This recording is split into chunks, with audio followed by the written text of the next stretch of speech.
Hello, Scott with Heritage Farms. Hey, it's Friday after work. What are we jumping on? We have a new project at the farm. We are working on a diesel fuel station.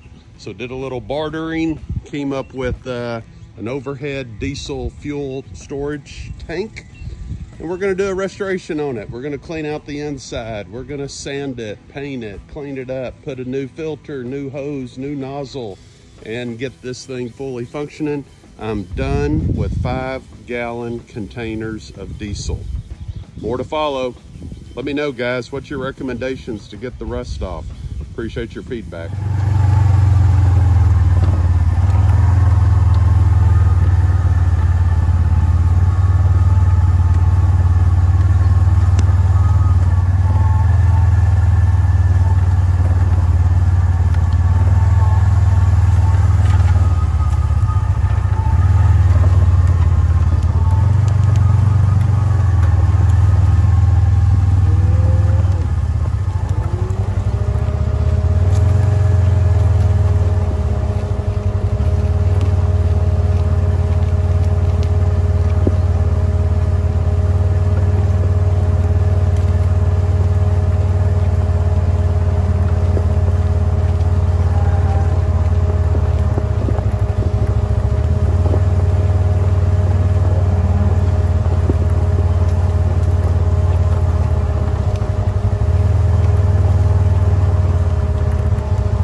All right, guys. Well, hey, it's Saturday morning. We've had a pretty productive morning so far. We started off the day. We moved the cattle from telephone 2 over to the rental property.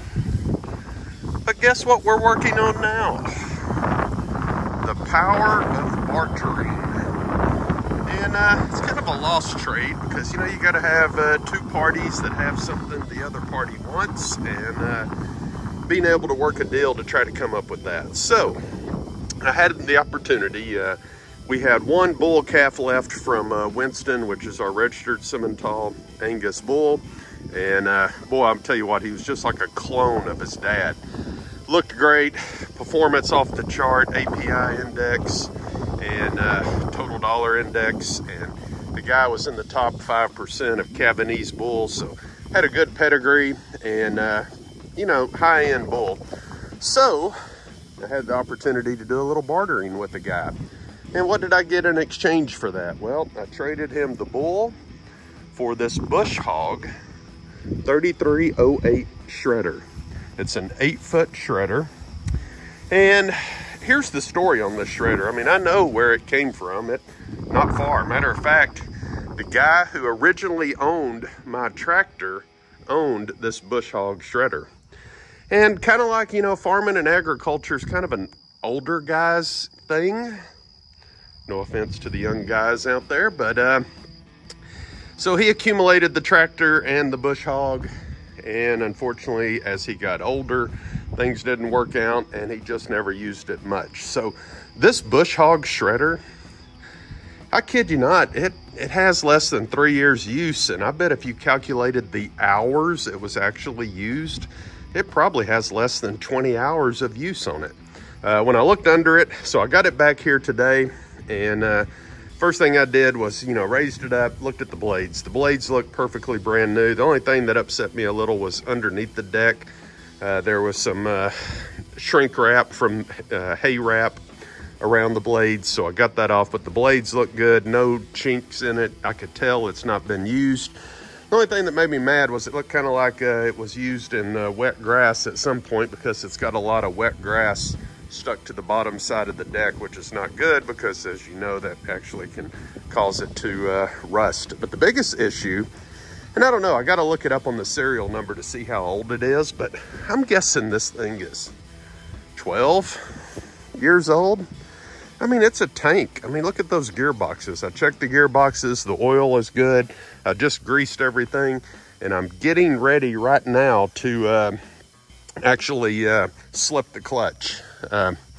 Just want to make sure. So we've loosened all of these bolts, 1/2 turn on each bolt, and you can see, came right over here. I took a Sharpie and I drew a line across the disc in the middle and the metal flange on each side. And we're going to turn the PTO on and off. We're going to see, make sure those clutches slip, so in the event if I do hit something rigid, it's not going to bust the drivetrain on the tractor. You know, when an implement's been sitting for 10 plus years and hasn't been used, you know, it has a tendency to seize up. So you can see it's got a little surface rust in some places. But I mean, this thing was literally sitting out in the pasture, in the sunlight, in the weather. So some of this stuff, you got paint that's chipping off, but the Bush Hog itself has just never been used to speak of. So it's practically brand new. So here's the thought. So we're going through the process. I've greased everything, checked the gear boxes for oil. We're gonna slip the clutch. And then I'm getting ready to go out and play with this thing. And then I'll figure out what I want to do. You know, I may come back, clean it up, hit it with the wire brush, power wash it, put some Ospo on it, and then shoot it with some red paint, slap a few new Bush Hog stickers on it. And then my plan is to keep this thing inside the barn going forward, so it'll be out of the sunlight. But very nice shredder. I mean, very, very nice. If you were going to buy it brand new today, I don't know, $7,000 or $8,000. So not only did I get that, but I also got the overhead diesel fuel tank. Now that's a diamond in the rough. Let's face it, you can buy those on Craigslist for a few $100, but hey, I got it, and we're gonna restore that as well. All right, more to follow.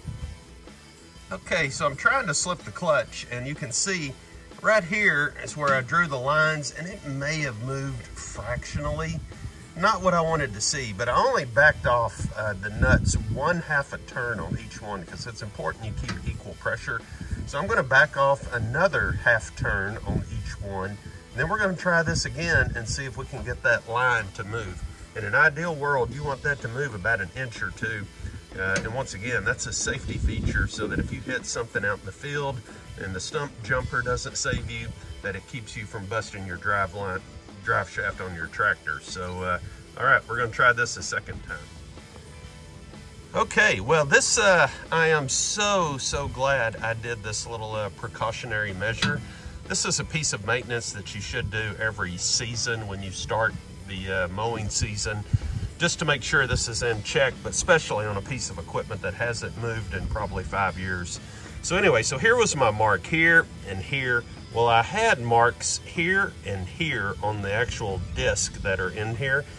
And I had to do this 3 different times and they never moved.